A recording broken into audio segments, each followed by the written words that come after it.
Hi, everyone. We're live at TEDxBeaconStreet. We are honored to have Lynn Margherio, who is the founder and CEO of Cradles to Crayons. Thank you, Lynn, for taking the time. I would like to learn at the beginning, how did you get passionate about what you have been working on, the Cradles and Crayon?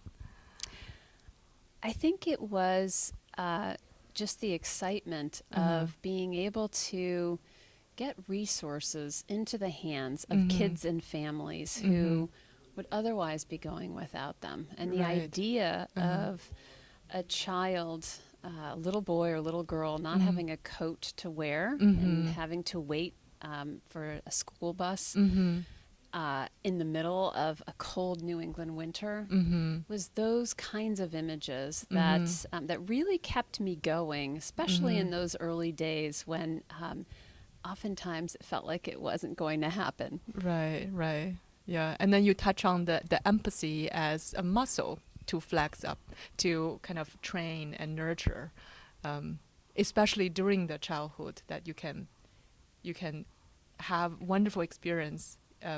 Not until, like, you don't have to wait until you're middle school to start volunteering for the organizations. Yes.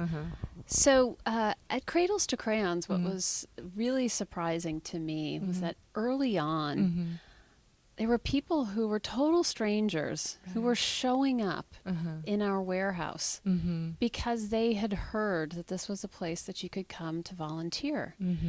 And so I was seeing how motivated these people were to give back. And then people started bringing their kids. Right. And seeing how seeing the conversations that parents were having with their sons and daughters about what they were there to do, the fact that there are lots of kids who really need the kinds of things that perhaps those kids were taking for granted. Hearing the conversations and watching these kids really get absorbed into cleaning a toy or making an outfit for another child, Right. Looked and seemed transformational to me. Right, right. And like the boy you mentioned who had the autism, and then after the experience of volunteering, of matching the shoes, and then he decided to donate the Nike shoes that he has been longing for. Yes. For a while. Yeah. You know, it's so interesting because sometimes it's the very child who you least expect is going to have an experience like that who does. There have been countless times when there have been boys who've come in with their parents to volunteer on a weekend, and they came in complaining because they'd rather be playing soccer or doing something outside. And it's often those kids who you can't tear away from that volunteer task. They are the ones who want to get the last thing done and it all wrapped up. I see. And then, then you hear them talking about, realizing what they have back at home that they can share. I see. And so these kinds of things happen, in small and large ways, nearly every time a child is in to volunteer. Right. You mentioned about observing these children when they are involved in the volunteering work. That's what also motivated you, right? Yes. Yes. And I think during the TEDx talk, you mentioned about seamless, a smooth growing of the organization, starting from Boston and to Philadelphia and to Chicago.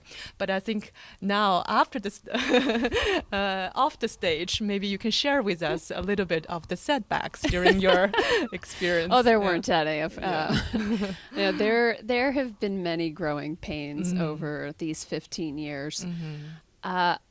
Right at the very beginning of starting the organization, I think it's like any startup where you are called on to do everything and things that you probably have no business doing, like myself.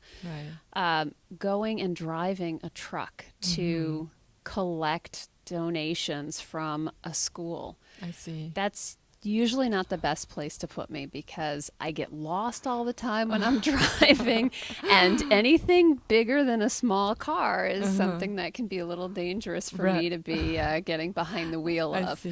But from the logistics and managing those complex logistics to running out of money twice, or nearly running out of money twice, and having to think about creative ways to engage people in the organization and to have them support it. That has been a learning process throughout this entire time. I see. I can see how you are growing throughout the 15 years. I see.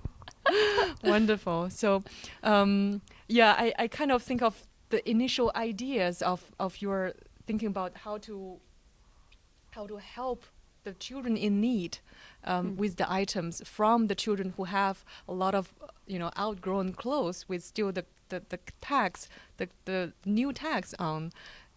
That ideas and put into action. I think that's what's really fit in this TEDx theme that called ideas in actions. Yeah, and I think that's more like a firefly.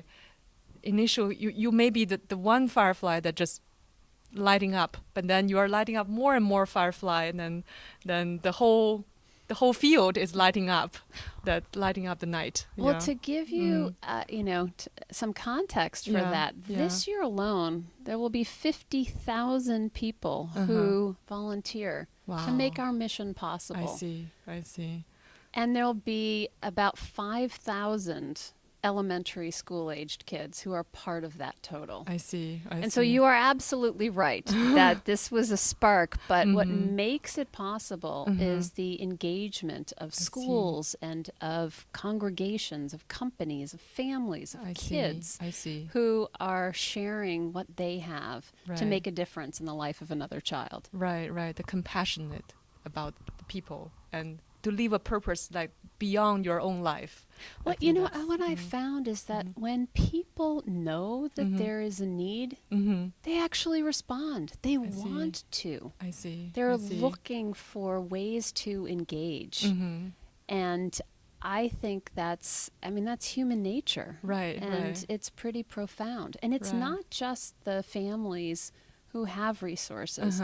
It's also the families who may also be beneficiaries of Cradles to Crayons products. I see. We've had many families come in who want to pay it forward and make another child feel good. I see. So volunteering volunteering is something everybody can do. That's what makes it so powerful. I see. And we're so wonderful and so grateful to have you sharing that with us. And I guess my last question is, what would be the future plan for your organization? And if you plan to start another organization? One at a time. But there are 30 million kids, we estimate, living across the country who lack the basic necessities that we provide. And unfortunately, there are not many organizations like Cradles to Crayons out there who are addressing this very basic yet simple need. And so we are now in the 3 cities that you've mentioned, and we are looking at where else we can take this model. So our plan is to, try to get to as many children with the everyday essentials they need to thrive as fast as we can. And we believe that that's possible through the power of engagement. I see. Wonderful. Okay.